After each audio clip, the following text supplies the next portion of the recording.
Begin at 6 with the Indianapolis Housing Agency taking action after a Call 6 investigates report exposed surveillance cameras out of order for months. The agency announced at its meeting on Tuesday that it plans to hire a vendor to fix the problem. Call 6 Chief Investigator Rafael Sanchez joins us with details. Erica, good evening. We are seeing some progress on a very serious safety issue. Dozens of cameras right now still remain out of order across multiple housing sites. IHA's own internal reports for months alerted management of this problem. It wasn't until we obtained those confidential documents and began asking questions that the agency decided to take action. We went to a public meeting hoping to get more information. We were told at the public meeting that the agency would not be taking questions from the media at a public meeting. And just for the record, these folks you see there, appointed by politicians overseeing an agency that gets millions in tax dollars.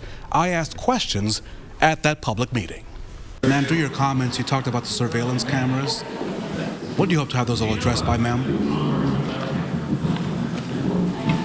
Mr. Sanchez, I made my comments at the beginning that we will be getting back with everyone in regards to that. I'm sorry, my voice is gone. I understand. I know they're having some voice issues, but you talked about that you reviewed some of the cameras. Is there a timeline for those cameras?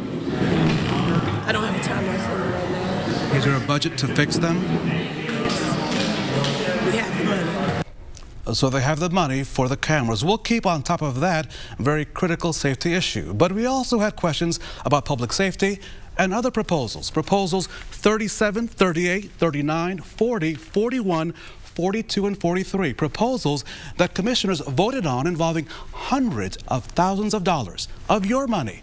We also wanted to ask about the several new loans being approved to manage public housing sites and a new program to benefit the homeless. This, I will remind you, was a public meeting involving your tax dollars. And not one person in power was made available to discuss any of the issues. I was told a news media event is in the works in a couple of weeks.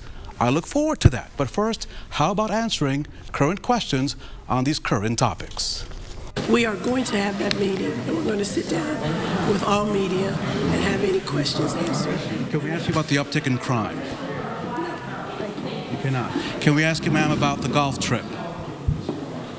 Ma'am, you're aware this is a public meeting, right? I mean, we're supposed to ask questions, so we're trying to do that. The last time I was directed to the mayor's office. Do I need to call Mayor Hogsett again, ma'am?